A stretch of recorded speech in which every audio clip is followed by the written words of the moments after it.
चुनावी बॉन्ड्स पर होगा बड़ा खुलासा। मुख्य चुनाव आयुक्त राजीव कुमार क्या करेंगे खुलासा। मुख्य चुनाव आयुक्त राजीव कुमार ने किया बड़ा दावा। चुनावी बॉन्ड्स की सारी जानकारी चुनाव आयोग के देने के बाद एसबीआई ने अपने गले की फांस तो छुड़ा ली है। अब सबकी नजर भारतीय चुनाव आयोग पर टिकी है, क्योंकि सुप्रीम कोर्ट के आदेशानुसार उसे 15 मार्च को चुनावी बॉन्ड्स की सारी जानकारी अपनी वेबसाइट पर अपलोड करनी है। सबको 15 मार्च का इंतजार है। इसी बीच सीईसी यानी भारत के मुख्य चुनाव आयुक्त ने एक बड़ा दावा कर दिया है। राजीव कुमार का ये दावा चुनावी बॉन्ड्स के बारे में खुलासे को लेकर किया गया है। अपने इस दावे में सीईसी राजीव कुमार ने यह भी पुख्ता कर दिया है कि 12 मार्च को तय वक्त के मुताबिक एसबीआई ने इलेक्टोरल बॉन्ड्स की जानकारी भारतीय चुनाव आयोग में दे दी थी। हालांकि वो उस वक्त जम्मू कश्मीर के दौरे पर थे। सीईसी राजीव कुमार ने चुनावी बॉन्ड्स को लेकर कहा है, एसबीआई को 12 मार्च तक चुनावी बॉन्ड्स के डिटेल देने थे। एसबीआई ने हमें समय पर डिटेल दे दिया है। मैं वापस दिल्ली जाऊंगा और दिए गए डिटेल को देखूंगा और निश्चित रूप से समय आने पर इसका खुलासा किया जाएगा।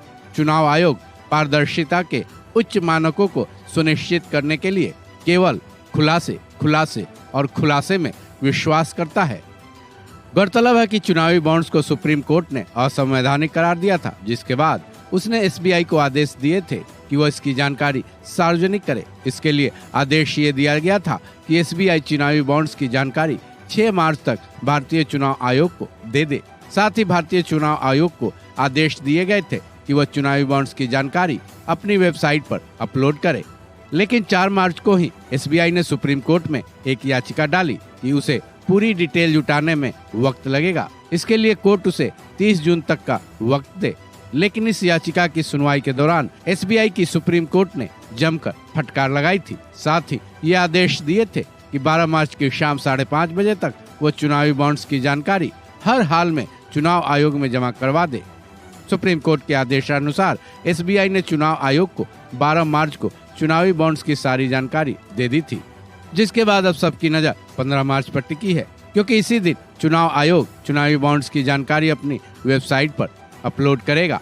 इसी बीच मुख्य चुनाव आयुक्त ने अपने जम्मू कश्मीर के चुनावी दौरे के दौरान चुनावी बॉन्ड्स पर बड़े खुलासे का दावा तो किया है, लेकिन इसकी तारीख का खुलासा नहीं किया है। बहरहाल अब देखने वाली बात है कि सीईसी राजीव कुमार कब तक अपने दावे के मुताबिक क्या खुलासा करते हैं। हालांकि उनके पास ज्यादा वक्त नहीं है। 15 मार्च आने में अब महज कुछ घंटे का ही वक्त रह गया है। इस खबर में बस इतना ही। बाकी अपडेट्स के लिए जुड़े रहें वन इंडिया हिंदी के साथ।